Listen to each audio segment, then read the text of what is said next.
بسم اللہ الرحمن الرحیم الحمدللہ فی الارض والسماء والصلاة والسلام علی اکرم الکرماء وعلی آلہ وصحبہ والائمۃ والعلماء اما بعد۔ معزز ناظرین و سامعین، آج درس قرآن متعلق حضرت عثمان غنی رضی اللہ تعالیٰ عنہ لے کر ہم آپ کی خدمت میں حاضر ہیں۔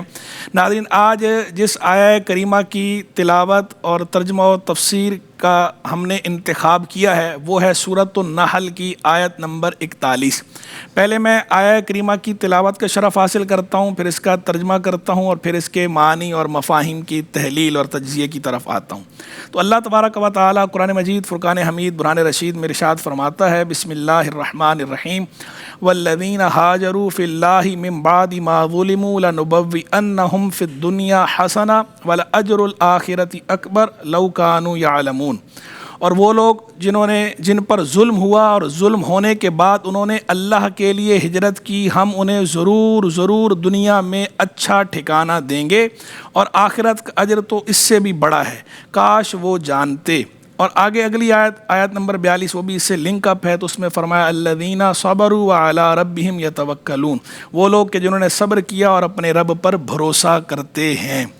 اب یہ آیہ کریمہ جو ہے جس کا ہم نے انتخاب کیا اور جس کی تلاوت کا ہم نے بھی شرف حاصل کیا، یہ آیہ کریمہ بنیادی طور پر سورۃ النحل کی آیہ کریمہ ہے، اور سورۃ النحل 14واں پارہ ہے، اور سورۃ النحل کی آیات کل ہیں 128۔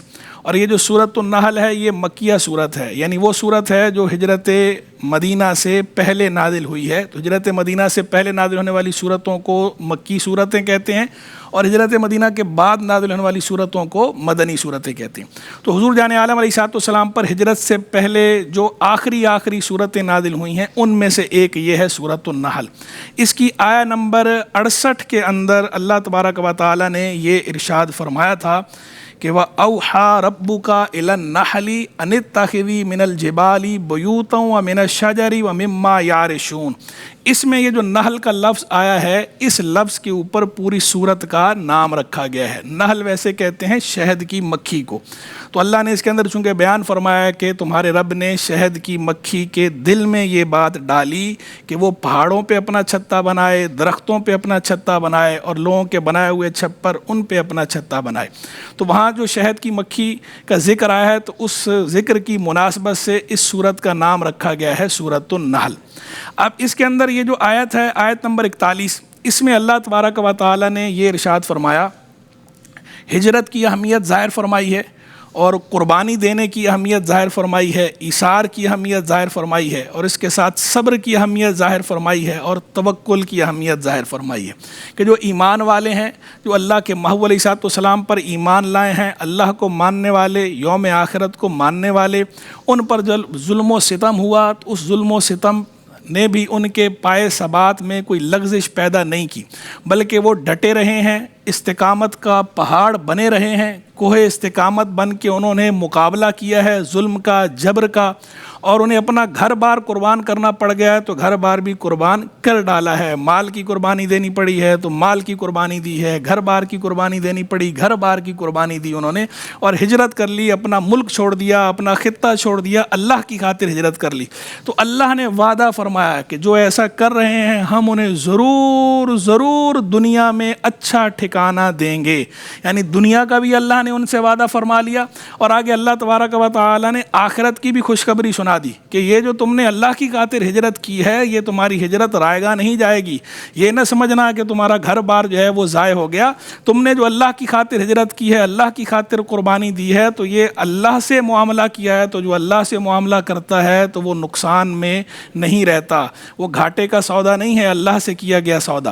تو یہ اللہ سے سودا کر رہے ہو تو دیکھو آخرت میں تو جو تمہیں اجر اللہ دے گا، اس دنیا میں بھی اللہ تبارک و تعالیٰ تمہیں اچھا ٹھکانہ دے گا، اس دنیا میں بھی تم اپنی آنکھوں سے دیکھو گے۔ اور واقعی دنیا میں پھر دیکھا، دنیا نے بھی دیکھا اور انہوں نے خود بھی دیکھا جن سے یہ وعدہ فرمایا گیا، جن سے یہ ہجرت کا وعدہ فرمایا گیا۔ تو ابھی سے یہ ہجرت مدینہ سے پہلے نازل ہونے والی صورت ہے، اس سے پہلے یہ بات فرمائی جا رہی ہے، اس سے پہلے بتایا جا رہا ہے کہ ہم دنیا میں اچھا ٹھکانہ دیں گے، ضرور دیں گے۔ یعنی پریشان نہ ہونا، غم نہ کرنا، ہم ٹھکانہ دیں گے۔ اور ٹھکانہ کیسا ملے گا؟ کہ وہی لوگ جنہوں نے ظلم کیا، وہی لوگ جنہوں نے جبر کیا، وہی لوگ جنہوں نے اذیتیں دیں، وہ لوگ مغلوب ہو کر، مقہور ہو کر، مجبور ہو کر تمہارے سامنے آئیں گے، اور پھر تم لوگ انہیں معاف کرو گے۔ اور وہ مدینہ جو اللہ تبارک و تعالیٰ پاک ٹھکانہ، اس سے اچھا کیا ٹھکانہ جسے اللہ تبارک و تعالیٰ نے مرکز بنایا، اپنے محبوب کریم علیہ الصلوۃ والسلام کا مسکن بنایا، اپنے پیارے محبوب علیہ الصلوۃ والسلام کا مدفن بنایا، اسلام کا مرکز بنایا، وہاں سے اسلام کی روشنی جو پھوٹی ہے پوری دنیا کے اندر پھیل گئی ہے، وہ مدینہ، وہ پیارا مدینہ، وہ مبارک مدینہ، اسے مسکن بنایا، وہاں ٹھکانہ ملے گا۔ اور جو فتح، نصرت اللہ کی طرف سے وہ سایہ فگن ہوگی۔ تو یہ اللہ تبارک و تعالیٰ نے دنیا میں بھی دکھا دیا کہ انہوں نے دنیا میں دیکھا، جنہوں نے یہ ہجرت کی، ظلم و ستم برداشت کیا، اللہ کی خاطر ہجرت کی، تو دنیا میں بھی اللہ نے جو وعدہ فرمایا تھا یہ وعدہ پورا ہو کر رہا۔ اللہ کا وعدہ ہے، اللہ کا وعدہ پورا ہوتا ہے۔ لا تبدیل لکلمات اللہ، اللہ کے کلمات تبدیل نہیں ہوتے، یہ اللہ کا وعدہ ہے۔ اللہ تبارک و تعالیٰ اپنے وعدے کا خلاف نہیں کرتا، تو اللہ کا وعدہ پورا ہو کر رہتا ہے، اللہ کا وعدہ پورا ہو کر رہا۔ جنہوں نے یہ قربانیاں دیں، انہوں نے یہ سعادتیں اس دنیا میں بھی سمیٹی، اور جو آخرت کا اجر ہے وہ تو سبحان اللہ، جسے اللہ خود فرما رہا ہے اکبر، وہ تو بہت بڑا ہے آخرت کا اجر، تو کیا بات ہے۔ تو یہ جو آیا کریمہ کے اندر اللہ تبارک و تعالیٰ نے یہ بات فرمائی، یہ قربانی کی بات کی، یہ جو استقامت کی بات ہوئی، یہ جو ہجرت کی بات ہوئی، یہ جنہوں نے قربانی دی، اللہ کی خاطر قربانی دی، تو یہ کس کی بات ہو رہی ہے؟ یہ ان ہستیوں کی بات ہو رہی ہے کہ جنہوں نے اللہ کی خاطر ہجرت کی۔ اور یہ ابھی مدینہ کی ہجرت تو ابھی ہوئی نہیں تھی، اس سے پہلے کی یہ بات ہو رہی ہے۔ تو مدینہ منورہ سے پہلے ہجرت کہاں ہوئی تھی؟ حبشہ کی طرف۔ اللہ کے محبوب صلی اللہ تعالی علیہ وآلہ وسلم نے خود اپنے صحابہ اکرام علیہم رضوان کو اس ہجرت کی اجازت مرحمت فرمائی تھی۔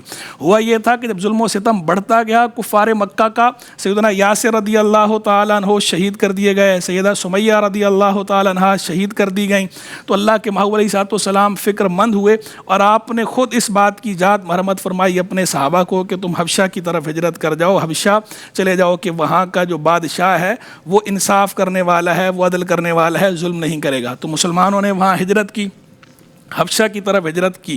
تو یہ جو حبشہ کی طرف ہجرت ہوئی ہے، تو اس وقت جو لوگ ہجرت کر رہے تھے وہ پہلی ہجرت تھی نا، مدینہ کی ہجرت تو بعد میں ہوئی ہے۔ سرکار علیہ الصلوۃ والسلام کے مبعوث ہونے کے بعد پہلی ہجرت یہ تھی، حبشہ کی ہجرت۔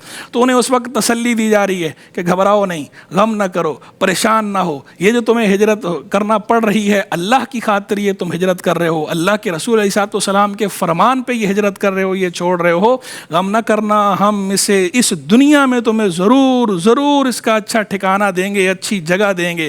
یہ نہ سمجھنا کہ ہم مسافر ہیں، یہ نہ سمجھنا کہ ہم پردیس جا رہے ہیں، تمہیں ہم ایسا ٹھکانہ دیں گے دنیا رش کرے گی، اور آخرت کا اجر تو اس سے بھی بڑا اجر ہے۔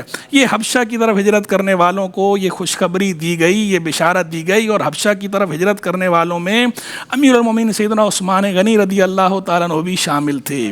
تو یہ بشارت سیدنا عثمان غنی رضی اللہ تعالیٰ عنہ کے لیے بھی ہے، اور سیدنا عثمان غنی تو اپنی زوجہ کے ساتھ تھے۔ بعض روایات میں تو یہاں تک آیا کہ اسلام میں جب سرکار علیہ الصلوۃ والسلام مبعوث ہوئے ہیں تو سب سے پہلی ہجرت کہ جو میاں بیوی نے مل کر کی، کہ ویسے مرد تو ہجرت کر رہے تھے لیکن مرد کے ساتھ عورت نے بھی ہجرت کی، میاں بیوی نے مشترکہ ہجرت کی ہے، وہ ہجرت یہ ہجرت حبشہ سیدنا عثمان غنی کی ہجرت۔ بلکہ ایک ضعیف روایت میں تو یہاں تک آیا ہے کہ سیدنا لوط علیہ نبینا علیہ الصلوۃ والسلام کے بعد سب سے پہلے جس مرد نے اپنی بیوی کے ساتھ ہجرت کی اللہ کے لیے، وہ عثمان بن عفان ہے۔ تو یہ سیدنا عثمان غنی رضی اللہ تعالیٰ عنہ کی فضیلت بھی اس سے ظاہر ہو رہی ہے کہ سیدنا عثمان غنی رضی اللہ تعالیٰ عنہ نے یہ ہجرت کی تھی، اور اپنی زوجہ کے ساتھ یہ ہجرت کی تھی، اور اللہ کے محبوب علیہ الصلوۃ والسلام کے فرمانے پر یہ ہجرت کی تھی، اور یہ قربانی انہوں نے دی۔ اور سیدنا عثمان غنی کی تو کیا بات کی جائے، ان کی تو ساری زندگی قربانی سے عبارت ہے۔ جتنی قربانیاں انہوں نے دی ہیں اسلام کی خاطر، اللہ کے لیے، اللہ کے محبوب علیہ الصلوۃ والسلام کے لیے، اتنی قربانیوں کی مثال شاید ہی کوئی دوسری ملے، کہ انہوں نے اپنا گھر بار قربان کیا، اپنا مال قربان کیا، اپنی جان کا نذرانہ پیش کیا ہے۔ انہوں نے ہر طرح سے تن من دھن ہر طرح سے انہوں نے دین کی خدمت کی ہے، ہر طرح سے سیدنا رسول اللہ علیہ الصلوۃ والسلام کی خدمت کی ہے۔ جب کبھی موقع آیا ہے، جب کبھی اسلام کو ضرورت پڑی ہے، جب کبھی سیدنا رسول اللہ علیہ الصلوۃ والسلام کو ضرورت پڑی ہے، تو سب سے آگے ہمیں لبیک کہنے والوں میں سیدنا عثمان غنی رضی اللہ تعالیٰ عنہ نظر آتے ہیں۔